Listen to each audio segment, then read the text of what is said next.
I was Hey, sitting. Mary, are you coming to Harvest the Voices? I went, oh, do I have to see something? And I couldn't see it. Hello, did you ask me something? Yes, are you planning to attend Harvest of Voices?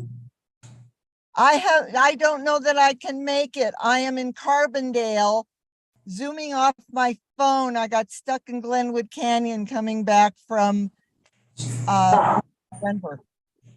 Okay. It's just good to know about your ticket because you know they're in high demand. Oh, give it away. Give it away. I don't know that I'll be there.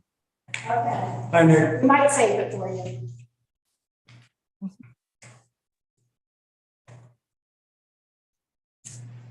Hey Dave, how's everything going tonight? Well, pretty good if I had fellow commissioners in person, but unfortunately they're not Zoom. Okay, all right. Yeah, I see Mary. And Lynn. Okay, perfect. So I think that's a quorum. You got 5 members total on the 5 commission? members. Okay, Yeah. great. Okay. So I'll fill everyone in before we get officially started. What time is it? Oh, we're getting close. So I'll hold off 1 minute and I'm actually going to open the meeting if that's okay, since the planning commission doesn't have the chair. Okay.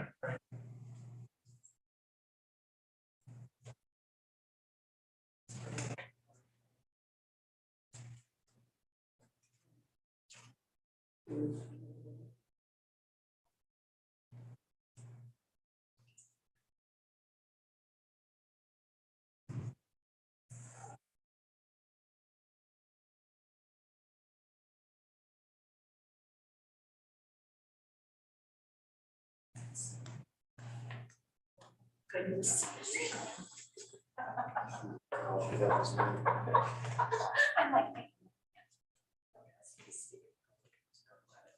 All right, good evening, everyone. I don't know if you can see me. However, for those of you who don't know me, I'm Nick Cotton-Baez and I'm the Paonia Town Attorney.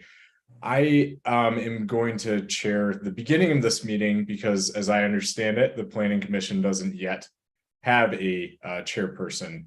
So they will need to appoint one this evening, and it does look like we have a quorum. So it's 4 p.m. And with that, I will call this meeting of the Paonia Planning Commission to order. Ruben, I think that you are in the room. Would you please do a roll call of commissioners? Commissioner Mary Cochran, Present. Commissioner Steve Cassett, Chair David Knutson, Present. and Commissioner Lynn Howe. See, she's on Zoom. Lynn, are you there?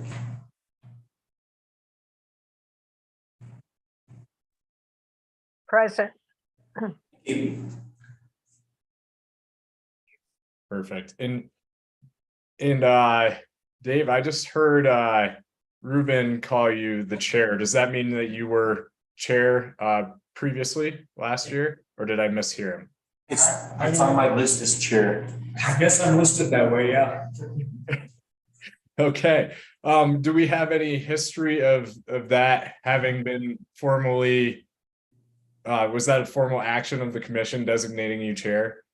Not that I recall. Okay, okay. All right. Well, whatever action that the commission takes tonight on that issue will supersede any previous action. So we will take care of that issue tonight. And let me just make sure that I'm not missing anything on the agenda. I'm not used to chairing meetings as an attorney. So, okay. So next on the agenda, we have the approval of the agenda. I believe the correspondence received here is just a placeholder. So tonight I'm going to recommend that the agenda be approved with the addition of an item to appoint officers of the Planning Commission. The first being the chairperson, the second being the vice chairperson, and the third being the secretary.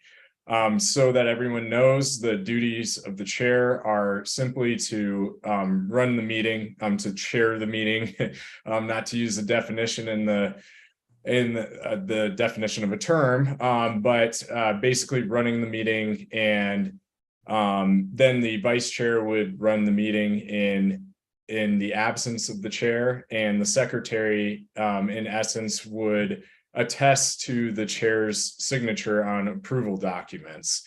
That's my understanding of the roles of the various officers. So with that, I'd entertain a motion to approve the agenda with an amendment to add the appointment of commission officers as the next agenda item. I can make a motion to approve the agenda as posted with the addition of the appointment of officers. I second that. So we have a motion and a second. All commissioners in favor say aye. Aye. Any opposed? All right, great. So with that, we have the addition of a new agenda item, appointment of officers of the commission. So I think the best way to do this would be to first nominate, take a nomination for the chairperson. I nominate Dave Knudsen to be the chairperson. All right, thanks, Mary. I don't know, does the commission prefer to take additional nominations, or does everyone want to take a vote on the nomination of Dave Knudsen? I'd hear some discussion. We're so, On Go ahead. Dave. yeah, we're so small. I think it doesn't make sense to have more than one nomination. Okay. Lynn, I heard you speaking up. I just said, let's go ahead and vote. Okay, all right. We have a nomination, so Mary, can you turn that into a formal motion, please? I motion that Dave Knudsen be the chair of the planning commission. Do we have a second? I'll second. Thank you. And Ruben, could we have a roll call on this? Well, actually, all in favor say aye. Aye. Okay, perfect. So we do have a majority of the commissioners present that just voted. Dave did not vote, as I understand it, because it involves him being appointed as chair. Was that correct? Yes. Okay, great. So now we need a nomination for the vice chair. I'd like to nominate Mary Bachram. All right. And continuing on, Dave, would you just turn that into a formal motion, please? I'd like to move that Mary Bachram be made vice chair and Lynn Powell be made secretary. Okay. Do we have a second on that motion? I'll second. This way I'll be the only one voting. Yeah. It's like, what can we do? I think it is appropriate, actually, for all of you to vote on these issues. It's not involving the personal conduct of any commissioner, so it really is an official action item, and you can vote on your own appointment as an officer of the commission. So, with that, all in favor? We did have a motion and a second that Mary Bachram be appointed vice chair and that Lynn Howe be appointed as secretary. All in favor, say aye. Aye. Aye. Any opposed? All right, that motion carries. So we do have a full slate of planning commission officers appointed for the year 2023. Appointments will be made at the first regular meeting of the planning commission in 2024. So coming right up. With that, I will turn it over to let's see. Actually, I do have an announcement to make, and let me double check. Well, let me turn it over to the new meeting chair, and I will make my announcement when appropriate. Thank you, Nick. This is the second agenda item we're going into now, which is the public hearing for the Center of the Arts. I'll now open the public hearing on an application submitted by the Blue Sage Center of the Arts for approval of a special variance on alley setbacks and parking requirements to allow the construction and use of a covered and shaded porch on the rear of the property on applicant's property located at 226 Grand Avenue, Paonia, Colorado, 81428. The purpose of the hearing is to provide a public forum for all interested parties who wish to comment on these applications before the planning commission. Please sign and register on the back table by the door if you wish to speak. Are we being that formal, Nick? Or are we just taking hands? I think we can just take hands. Okay, so we won't need that. The procedure for the public hearing will be as follows. First, we'll have a presentation by town staff. Next, there will be a presentation by the applicant. After these two presentations, we'll allow members of the public to speak for up to 5 minutes. All testimony must be presented at the lectern in front here. And after you give your full name and address, I'll swear you in. Please do not repeat points made by others, but it's fine to say that you agree or disagree with a comment previously made. Please direct all your comments to the planning commission and not to town staff or to the applicant. After receiving public comments, we will allow the applicant and town staff an opportunity to respond and answer any questions raised by public comment. I will then turn the matter over to the planning commissioners. Commissioners may ask questions of anyone who testified. We generally will not ask questions during the presentation.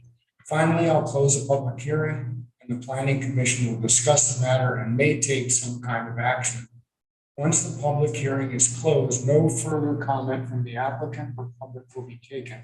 However, the commission may ask for advice from the town attorney. Public hearings are recorded for the public. Let's see, so the first question, do we have proper notification? And in the packet, we did have notification in writing of this hearing. Do the commissioners have any disclosures of conflicts of interest or any ex parte contacts? That means contacts with the applicant outside of the public hearing. Okay, I would like to make a disclosure, and I have discussed this with the attorney. And my disclosure is that, yeah, I did serve on the board of the Blue Sage for 5 years and did more or less run the organization for like a year. In my discussion with the attorney, I have had no ex parte discussion with the members of the Blue Sage or the board of the Blue Sage about this issue. I have no financial connection with the Blue Sage as far as receiving any money or any financial benefit from the Blue Sage in this regard or in any other regard. I do give them money, however, I receive no compensation from them. In my discussion with the lawyer, it was one of the things that was brought up is are there circumstances that could arise during this discussion which would have me say, would result in me voting no on this variance. And I have thought long and hard about this. And I believe, yeah, if there was evidence that was brought up that would be such that I could see it would not in the town's best interest and would go against, you know, what would be best for the town, I would be in a position to vote no on this and could vote no on this, even though I have long and close ties with the Blue Sage. So I feel that I should not recuse myself at this time. Thanks for that, Commissioner Bachran. Thank you, Commissioner Bachran. And I, as attorney, I just want to make a comment for the benefit of the rest of the commission that what Commissioner Bachran was speaking about at the end there of her statement does she have bias, in other words? And I think at its root, that question is, if there is evidence that this application does not align with the code and that the criteria for granting a variance are not met, would you vote no? And her answer was confirmation enough to me that she does not have bias that would cause this decision to be called into question if she were to vote. So for that reason, in our discussion, ultimately, Commissioner Bachman came to the conclusion that she does not need to recuse herself. So the town attorney is in support of that. Vice chair and the secretary. Nick has been helping me with my meeting, but because I'm sure I'm supposed to run. Okay, great. Thank you. Why don't you come up here next to me? Yeah. So let it be noted in the record that Commissioner Plissette just joined the meeting. Thank you. I don't feel so lonely. All right, I'm late. No, it's okay, we're good. So Commissioner Bachman had just indicated that she had worked prior for the, and she had served on the board of directors of the Blue Sage and had basically run the Blue Sage for a year and had extensive discussions prior with the town attorney about whether she needs to recuse herself or not. And as long as she in good conscience can look at the interests of the town over that, same to really look. If there are issues that are presented by the applicant that are in conflict with the code, that she can in good faith vote no. So as long as she could establish that, she doesn't need to recuse herself. Is that a fair summary, Nick? Absolutely. So I was scrolling through my iPad to try and find Stephen's document. Oh, he's here. Okay, good. Excellent timing. Perfect Our timing. public hearing. We have elected officers, so I'm chair, Mary's vice chair, Lynn Howe is our secretary. Commissioner Concept's here, so we have a full quorum. Right. And we're ready for a staff report. Your timing has to be better. Yeah, I apologize. My hearing has gone and it is ear infection, so antibiotics, I'll be okay. My staff report, I'm not sure if you've ever seen one before, having been on the Plan Commission, something similar to this. So what it is I've given some background and general information. The background is that this application is for the Blue Sage Center for the Arts, so that they can install a back porch, covered back porch kind of area for outside music venues. The applicant would like to use the structure to hold outdoor events during the summer months. The shaded nature of the structure will shelter patrons from the sun and rain. The current zoning for the property is C1. And that's defined by section 16.270. C1 is our core commercial district. I've added what the definition for C1 is in the staff report. It is the intent of this district to provide for the orderly development of those commercial and business uses, government, educational, and cultural facilities. That's what the Blue Sage would fall under, that are characteristic of downtown areas and promote comparison shopping and pedestrian activity in the core area. The district is not intended for business commercial uses that are oriented to the automobile and require extensive ground level floor area. Of course, Blue Sage falls under that cultural facility. The current zoning and building code contemplated minimum lot coverages for residential zoning, but does not contemplate maximum lot coverages and makes no further consideration for maximum or minimum lot coverages within the C1 zoning district. So that's important because this new structure will fill up the majority of their lot. Code doesn't contemplate anything for a maximum lot coverage. You would typically see those maximum lot coverage. That question would fall in like a very tropical or subtropical climate like Florida, where you have an extensive stormwater program and you need permeable surface area. That doesn't apply here. The proposed addition of an accessory structure, shaded back porch deck, does not exceed the maximum lot coverage for the C1 district since it's not contemplated in the code. Instead, the code contemplates within the definitions section a buildable area, which is a strange place to put it.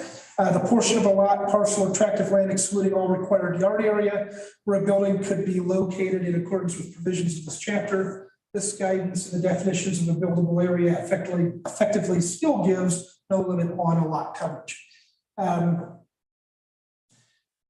Going through section 161160, there are requirements for accessory buildings and uses. I added that as attachment D, and they may apply. If the planning commission considers the proposed shaded porch as an accessory building, then the applicant is only requesting a setback and encroachment of 5 feet 7 inches.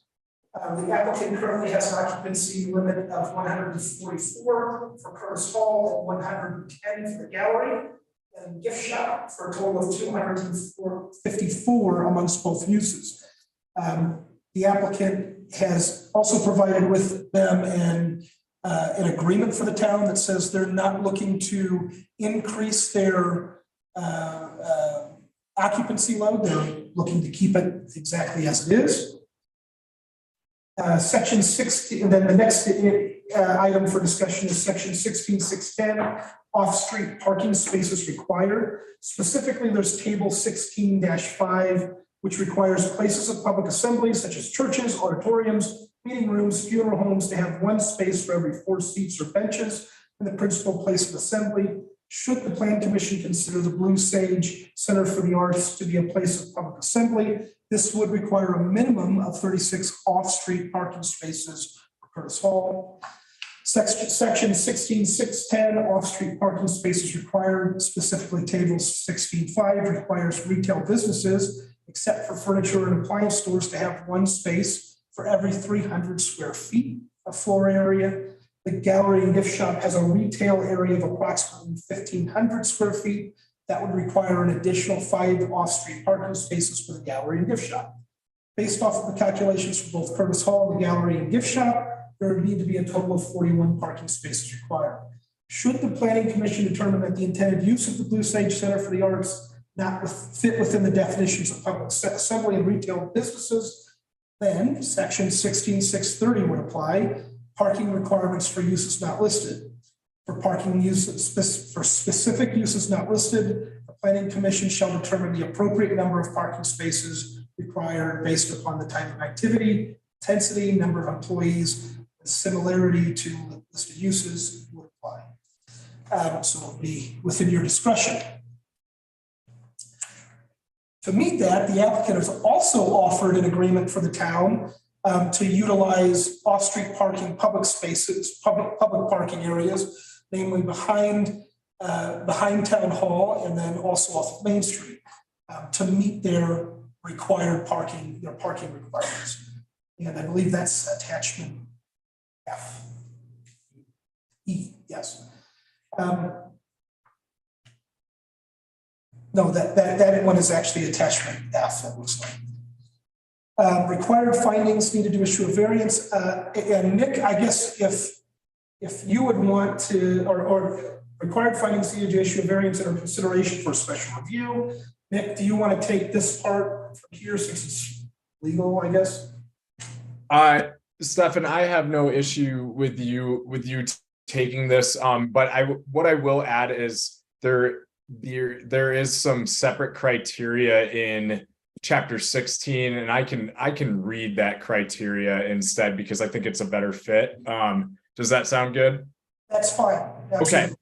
Yeah. So to grant a variance, what you need to determine is if there's a hardship, and basically what that means is there by reason of exceptional narrowness, shallowness, or the shape of a specific piece of property, or by reason of exceptional topographic conditions, or is there an extraordinary or exceptional situation or condition of the property, in other words, that would, if the zoning provisions are strictly applied, that would result in a hardship, an undue hardship on the applicant. So here they're asking, right, for about, I think, Stefan, you said it's a 5 foot and some inches encroachment into the setback. That's correct. It depends on how the Planning Commission chooses to view this additional structure. And if they treat it like an accessory building or structure, then yes, it would be a 5 foot and a few inches encroachment to the setback. Still Okay. within the fence. Right. Okay.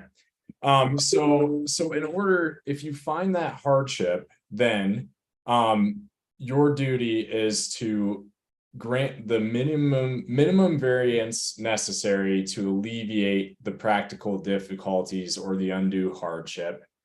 And then the relief has to be granted without substantial detriment to the public good and without substantially impairing the intent and the purpose of the zoning code. And then the last criterion is the circumstances found to constitute the hardship were not created by the applicant themselves. So those are the criteria, and I'm happy to repeat them for you when you get into your deliberations after the close of the public hearing. And I'll turn it back to Stefan now. Yeah, thank you, Nick. So one of the biggest items that I contemplated during my review was our existing comprehensive plan. So it's from 1996, since that was the one that was adopted. And so, one of the big questions I asked is this compatible, this proposed use site plan, compatible with the policies and guidelines of the comprehensive plan? I say staff find that the proposed use variances follow with the existing comprehensive plan from 1996, specifically LUD-10, improve the physical appearance of existing commercial land uses, LUD-12, preserve and when necessary expand the downtown core, and LUD-26, enhance opportunities for active recreation within the town to provide safe, local, and inexpensive recreational opportunities for children, the elderly, and others. Another thing that was looked at is, will this adversely, is there the potential for adverse environmental influences? I said staff find that the potential for adverse environmental influences does not exist for the proposed use or for the variances being requested. Is there a desirability and need for the proposed use? The town staff determined during the pandemic that an outdoor venue at the location was needed and desirable and was approved previously. The applicant operated a temporary tent structure in the location, in this specific location throughout the pandemic, and would like to make the use permanent through the construction of a shaded porch structure. Is this compatible with surrounding properties and adjacent property owners currently encroach into the rear yard setback for their principal structure and buildings, including town hall? The applicant wishes to add an additional or an accessory structure for their property to the existing rear property line so that patrons can participate in an outdoor music venue. We would, staff finds that allowing for the proposed use is compatible with other and similar uses in the area. Lights, so one of the things that would be a requirement is that lights and signs, located in a manner that would not be distracting to adjoining properties or passing motorists. The applicant states in their application that all string lighting shall be dark skies compliant. So meeting another provision of our code of ordinances, staff have determined that the string lighting and other lighting will comply with other provisions of town's code and will not provide distraction to adjacent property owners or passing motorists. One of the other things that we contemplated was landscaping, and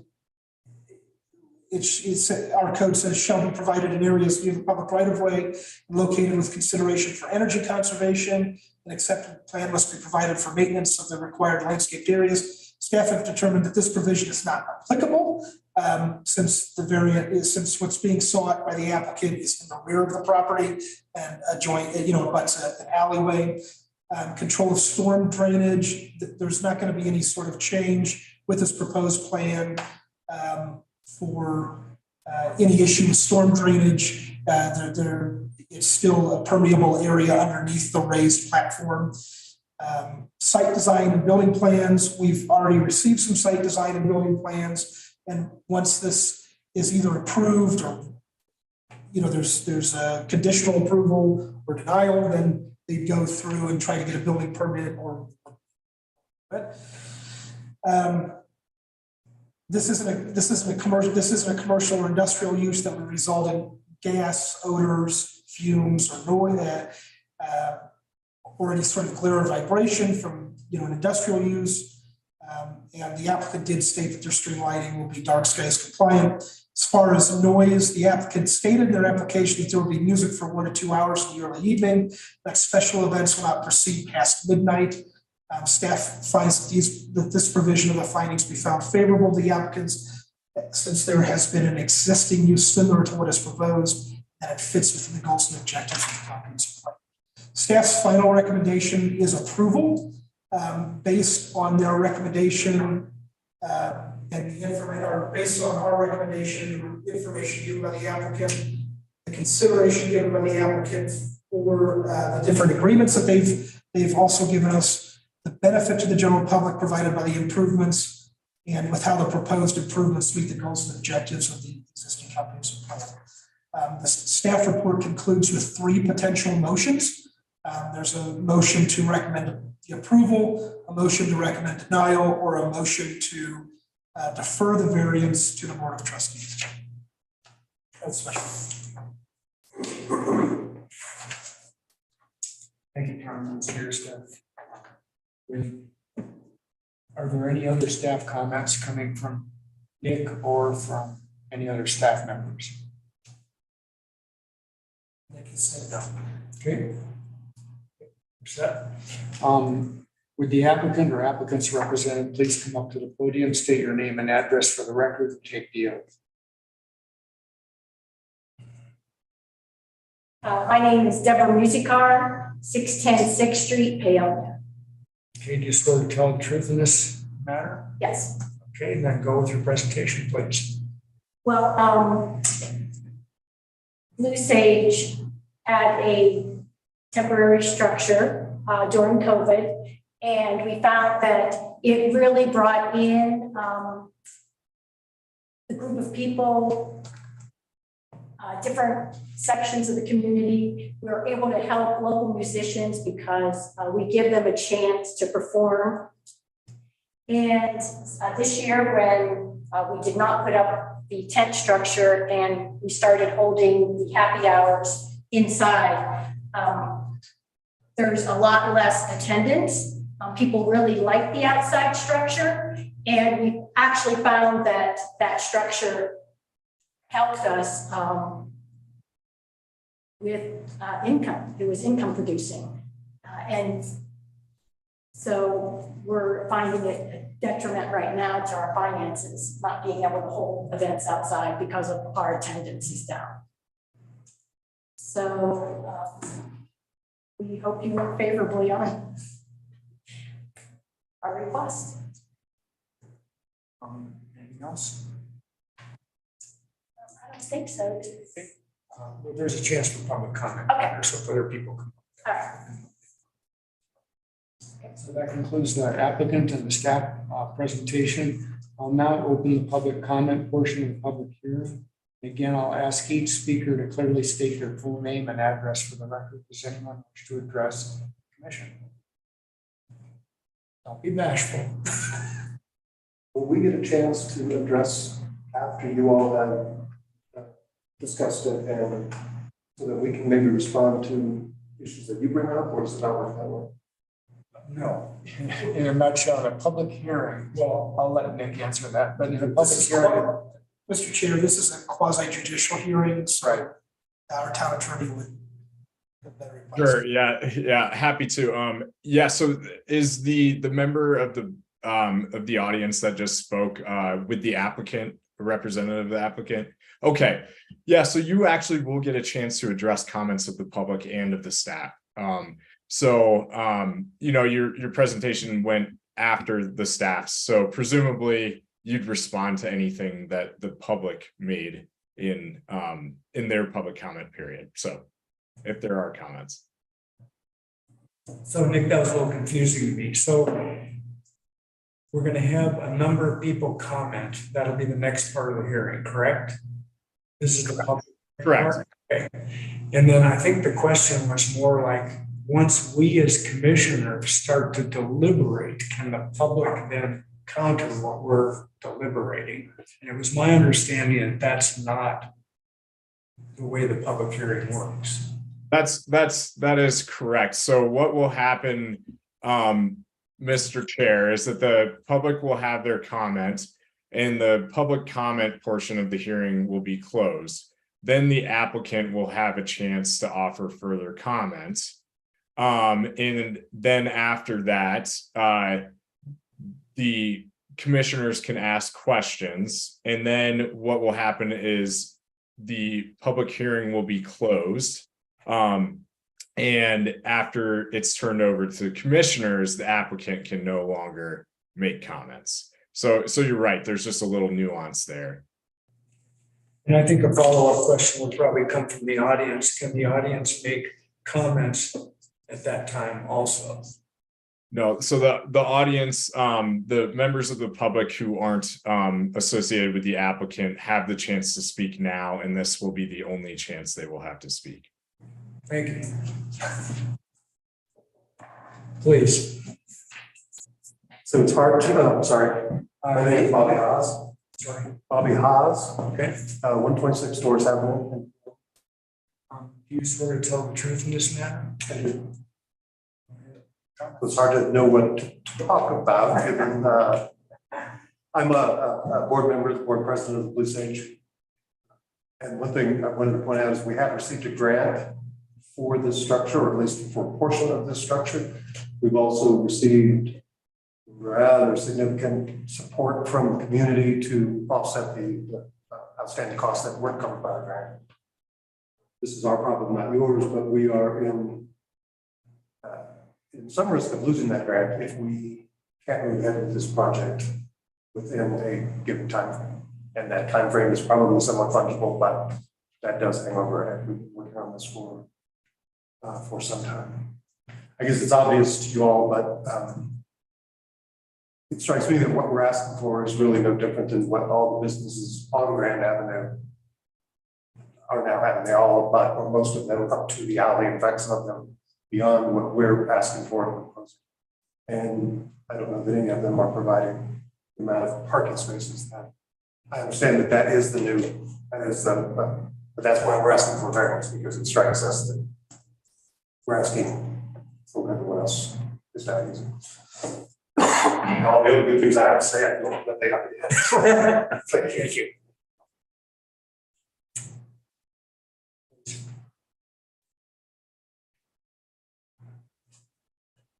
My name is Mary Drusinovic, and I'm part of the geriatric crowd of this area.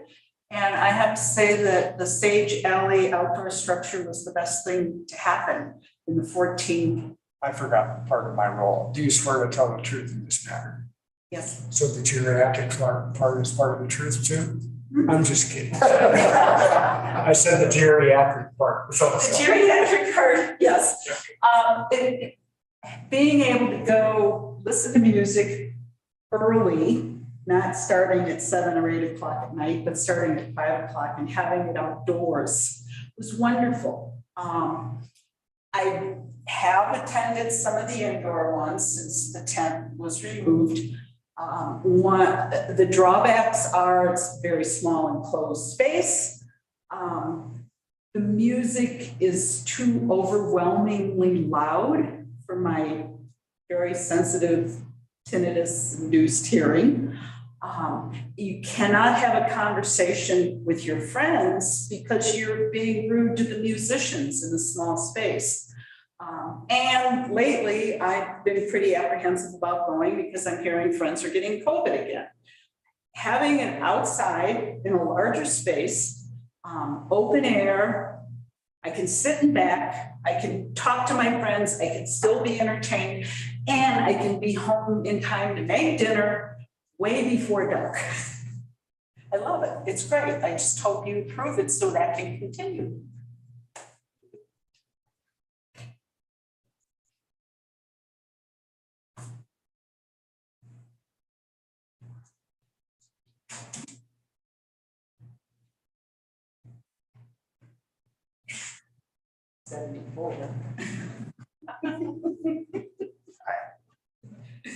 Name and address, please. David Shepherd, 202 Peonia Avenue. You swear to tell the truth in this matter? I do. I'm a musician, and there are 20 or 30 of us in town, depending on what's going on. And this is a wonderful venue. A lot of people are singer-songwriters and would not otherwise have this sort of an open venue with such a large and decent group of people. And I just want to say that there are very few venues in the area, and this is a really good one.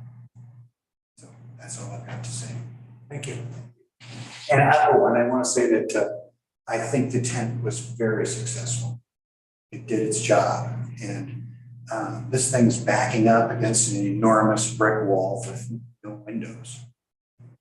I can't imagine that anyone would be affronted by this back alley structure that could be removed if it needed to be. But I think it's a worthwhile thing. Anyway, that's all I've got to say. Thank you.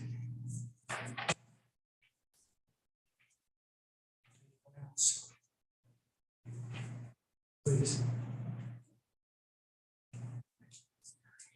Mary Barnes, 12231 Slate Point Road. You swear to tell the truth in this presentation? I do. Thank you. Okay, full disclosure, I do sit on the Blue Sage board, but I'm speaking as a private citizen right now. And when I walk down the alley in that block behind the Blue Sage, I see other businesses there. I see a niche area that can be a unique business zone. Lucille has her gallery there. There's an herbal apothecary there. The bookstore has a presence on the alley. And when I look at the Blue Sage back lot behind the buildings, it's just a dirt lot right now. And I feel that this structure would be an improvement to downtown Peonia. It would enhance that alley presence, which is on its way to becoming a mini business district there. I will second that an outdoor venue is a nice, special, and unique thing to have, and that historically the Blue Sage has held outdoor events there that serve not only the musical community, the literary community, but also the private community. It's a wonderful mix of performers, artists, and the public. So I encourage you to consider this. Thank you very much. Thank you. I saw another hand near the back.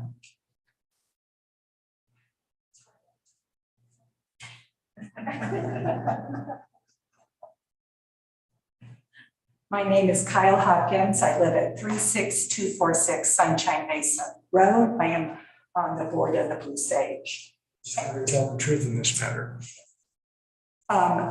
In addition, I'll make a brief.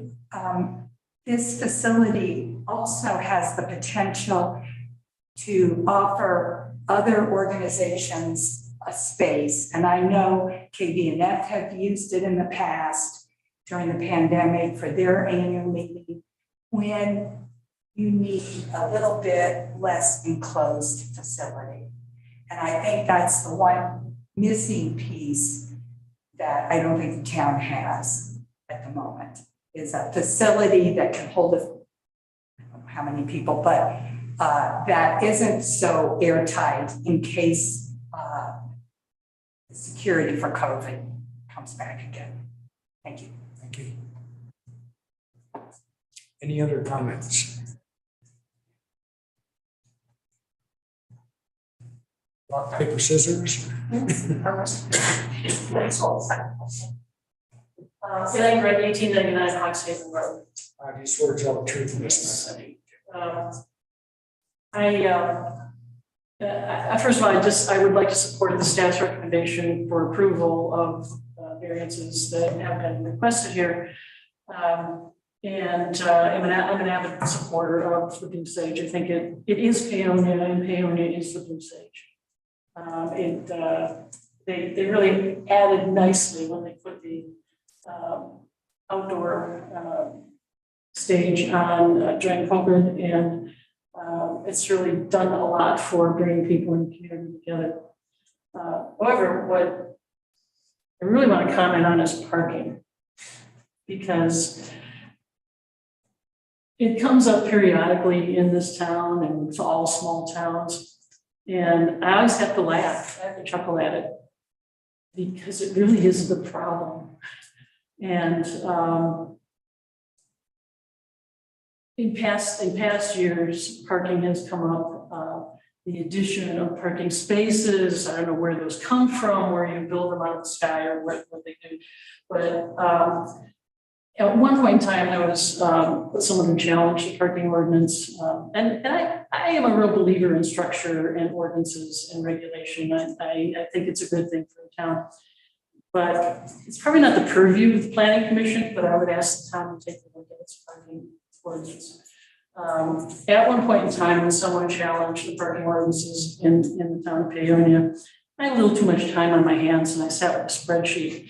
It actually mapped out what it would mean to the town if everybody adhered to the table that's in the ordinances for the town of Paonia for parking spaces, and put it in a nice spreadsheet, added it up, did the calculations, put the size of a normal parking space, put it all in. And if the businesses, residences, whatever, between First Street and Third Street adhered to the parking ordinances and provided street parking as designated, the town of Paonia would need 2.5 acres of off-street parking to accommodate all of that, which is pretty crazy. We have lots of parking in Paonia, and I think Deborah's done a nice job of presenting some alternatives to, again, where do you get off-street parking from if it's not already there? The parking lot on Main never gets used, and it's got a lot of spaces. The town parking lot, people in town don't even know it's there. There's lots of parking spaces. The senior center has parking spaces. 4 years ago, we did a conference for over 350 people came to the town of Paonia from Denver, from other counties. Guess what? They found parking spaces.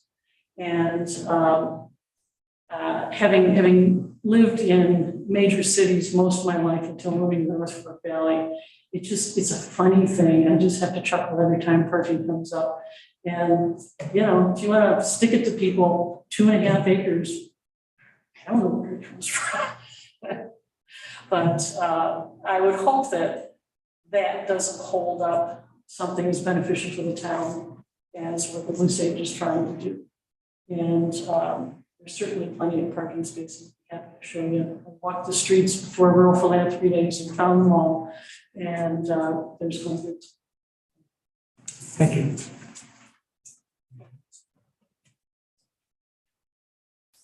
Christine Powell, Box 330 Main Street.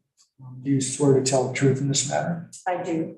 I'm here to address the issue as a patron of the Blue Stage. I can't really address the technicalities that have been brought up, but I want to say that my experience of being able to attend happy hours in the outside alley structure is so much richer, so much more delightful, so much more charming, so much more conducive of camaraderie and intimacy amongst the patrons. The hours are wonderful. They really serve the needs of a different portion of the population. And it just feels better to do happy hour in the alley than it does inside, because inside the acoustics, as was mentioned earlier, they're way too loud. And outside, it's just so relaxed, so lovely. Even the later evening events just really warm my heart. And I so strongly hope that you will approve this variance. And also I want to say that in addition, to walk up the alley and look like there's really nothing happening, and then walk in through that entrance in the happy hour covering, it's like there's really something happening here. It really adds to the charm of Paonia. And the fact that the alley is also used in very clever ways that adds to the quirky charm of Paonia. So I strongly hope you endorse this. Thank you.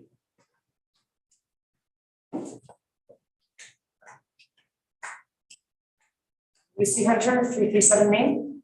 Do you swear to tell the truth in this matter? I do. I just want to reiterate everything that everybody has already said and agree with it. And add to Elaine's discussion on parking. I know that we are technically adding for a variance, but I just want to point out that we are not increasing our occupancy.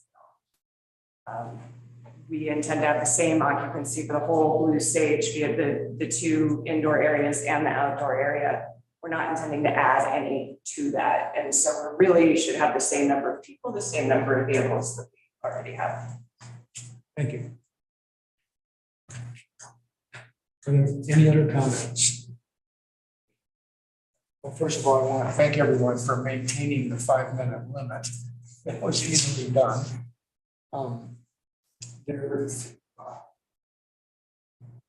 Does the applicant wish to offer further comment? Just briefly, to several points, as far as the alley, I guess this goes to not parking so much as the setback variance. But this is a drawing of what we're proposing to do, so it's really kind of a gorgeous. Can you hold it up to the camera so that we? Where is the camera? So see how you're standing there? And if you could hold this, okay, see, there we go.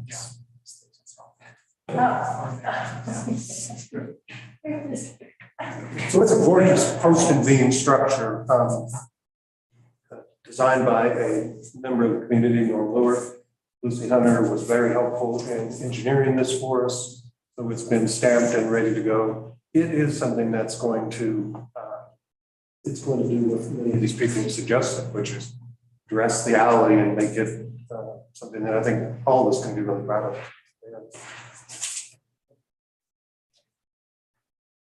Anything further from the town staff? Sorry. Unless there's questions, I have no further comment. I have some question for staff, and it sounds like the major concern, or one of the major concerns is setback into the alley.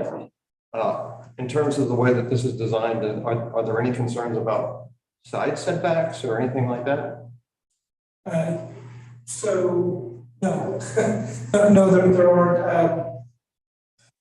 As a matter of fact, Nick, you may be able to correct, I don't have the code in front of me, but in our central business district, the only setback that I'm aware of that was contemplated was rear. If I'm not mistaken, there were 0 side yard setbacks, is that right? I just want to clarify that. I thought that's what it was, but I wanted to verify it. Anything else from staff? The mayor has. Commissioner Bachran? Or Vice Chair Bachran? All right, my question is actually goes back to Nick.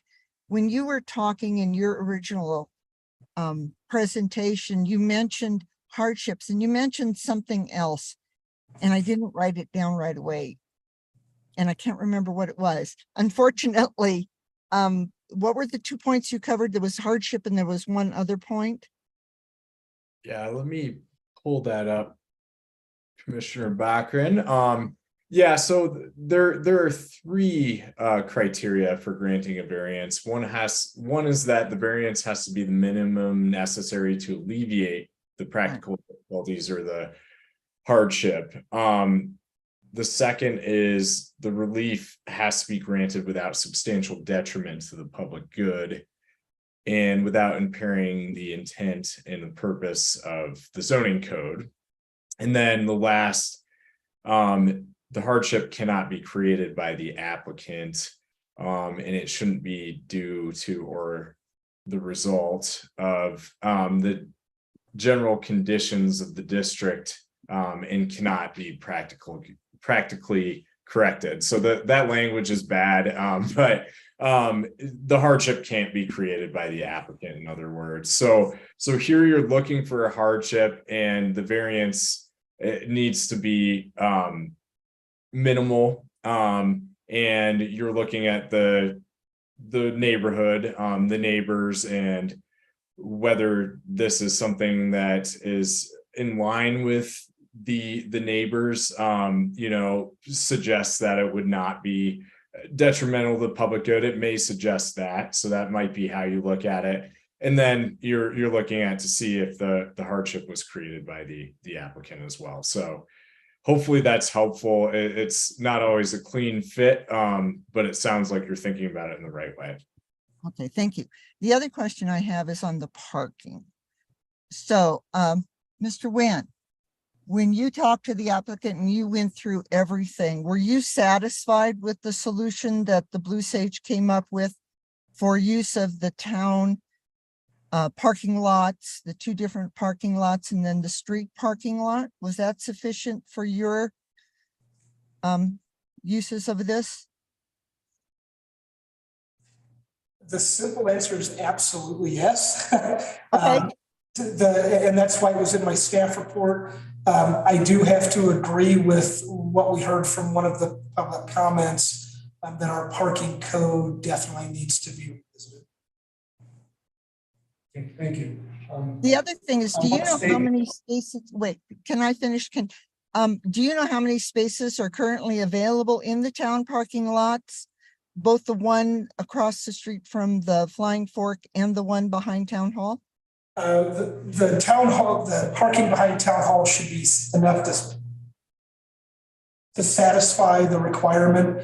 But in the agreement that the Blue Sage has provided to us, they've also proposed not only the Town Hall parking lot, but also the parking lot. Thank you. I want to state that documents Okay, yeah.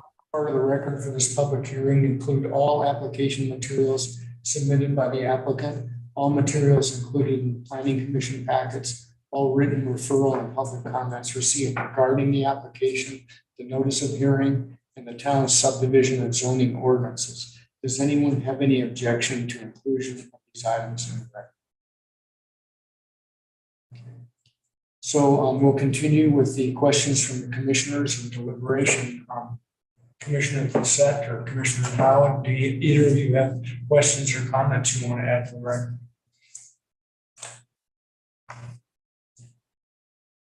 I think from what I've heard, the key here has to do with the fact that, as far as I understand, that the Blue Sage has indicated that this space and the use of this space, technically, as far as they're concerned, and by agreement, I think, with the town, that it doesn't change the occupancy, or they won't change the occupancy. So to some degree, it seems somewhat moot to me that we're going through the important steps of verifying that. But the reality is if nothing has changed, then all in terms of the occupancy, which is what drives a lot of stuff, because in the end, the space that you have, I know that's where, how many square feet you have as usable square feet is what drives parking, but it's not just that. Practically speaking, how many people, what the occupancy can be, and is decided, at least as far as I can tell, is one of the bigger driving forces of this. Because a lot of people in this town ride bikes and they walk. I mean, it's not all about parking. And as far as I have heard, it is the intent of the Sage to keep the occupancy the same. So they're just using different spaces at different times in different ways. And so I personally, I'll let everybody say, but I'm tending towards allowing the variance personally in terms of my judgment of the situation. So, Commissioner, how do you want to weigh in?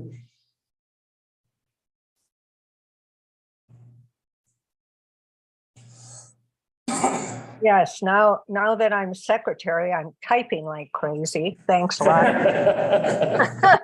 Jeez. I agree with Commissioner Clisette, and I also agree with many of the comments. I've been to these events. I do agree being held outdoors is a great benefit. I think that, you know, that the job they've done on the building so far, maintaining the historic aspects, and this new addition, I'm sure, is going to be beautiful and beneficial to the town. I also know that when you walk down the alley, again, as some people have commented, that there are buildings that go right up almost to the setbacks, and that parking is not really always adhered to by all the events going on. I've been to some of Louis' events, which overflow like crazy. And I'm not sure what the parking situation is there, but I know a lot of people come there on foot or by bike. So I know that using parking in this town seems to be really an archaic way to make decisions about businesses, because we need to encourage the economy of this town. Blue Sage has done a great job with that, supporting all kinds of artists and different events. Educational and otherwise, and for you, and we as a planning commission have discussed that the parking ordinance is really unrealistic and needs to be changed. So I think using parking as a means to determine if this is proper or not is it's just not copacetic in my mind. Thank you. Commissioner Bachmann, I see your hand is up. Yeah, mine is a procedural question. Has the hearing been closed, or are we discussing this item among the commissioners right now?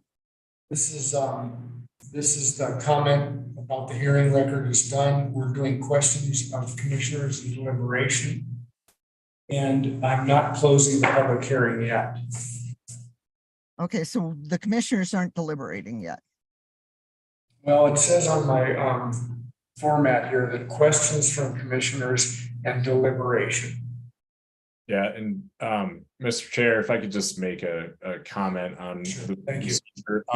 I would suggest, if the commissioners have no more questions for the applicant or for town staff, I would suggest closing the public hearing, and that way deliberations among the commissioners aren't taken as testimony.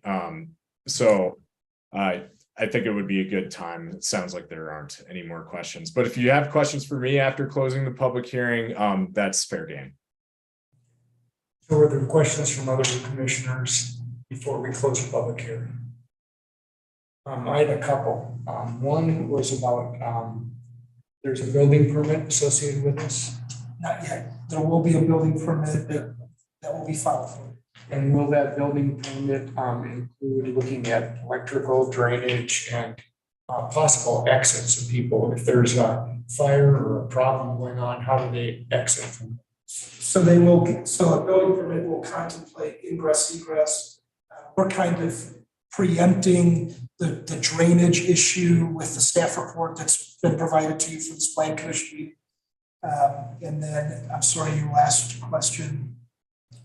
It was about drainage, and it was whether people can safely exit if there's an issue.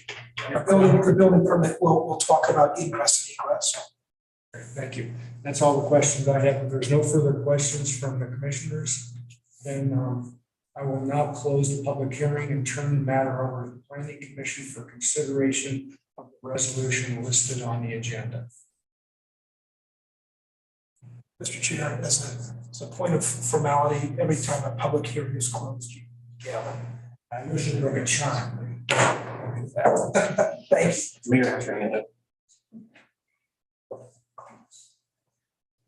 Go ahead, Commissioner Bacher.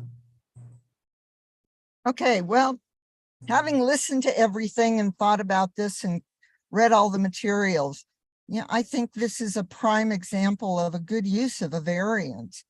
They didn't cause the hardship. I mean, the alley was there, and all they've tried to do is utilize it and make it a useful public space. the fact that other public spaces have been utilized in this manner, I think in the alleys of Grand Avenue, I think is a perfect example in the fact that the Blue Sage is trying to do this. And it has been of great public benefit, as many people have testified to, and I will agree, I have gone to many events in that back space and think it was a wonderful idea and has benefited the community in many ways since it was initiated, and it is a loss since they had to take the tent structure down and have not been able to do it back there anymore. So I think this is a wonderful idea. I can't see any harm coming to the community because of this. Like I said, I think the hardship was not created by the Blue Sage, and I don't think denying the variance on that grounds would be useful in any way, and I don't think it's justified. I think we should go ahead and approve this variance personally. Thank you. Thank you. Any other comments from the commissioners? I'll now entertain a motion. There are 3 suggested motions in the staff report. And that's in your packet. Trying to find the page.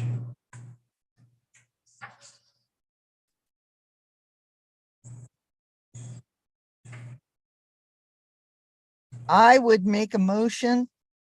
I move to recommend the approval of variance 2023-02 because it meets the goals and objectives of the comprehensive plan, that there is a need for use that is described by the applicant, and that there exists a hardship to the applicant that is unique to the property, and that this approval intends to relieve with the following conditions: that the applicant signs a parking agreement and occupancy limit agreement with the town prior to completing any of the proposed improvements. Thank you, Commissioner Bachman. Do I have a second? I second it. Okay, a motion has been made and second to recommend approval of variance 2023-02. All in favor? Mr. Chair. Oh, I'm sorry.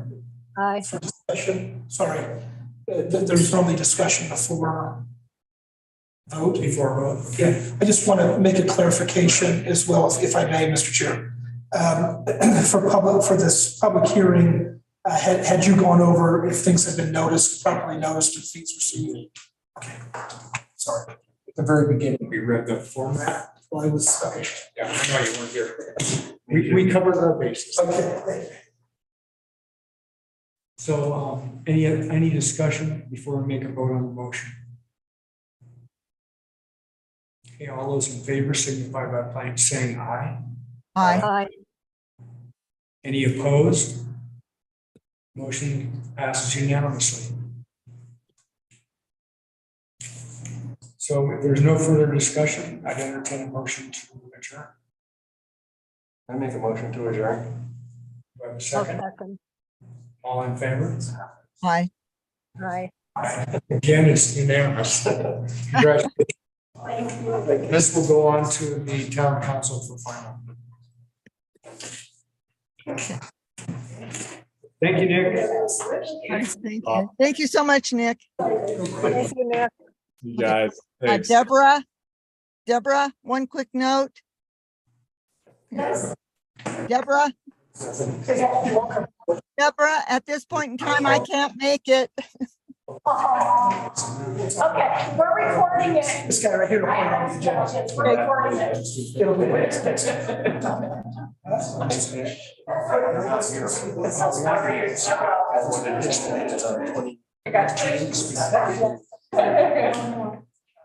Oh, tomorrow's the 26th. So he's 26th. Yep. Very, very good. And hopefully you can get out of whoever's back here.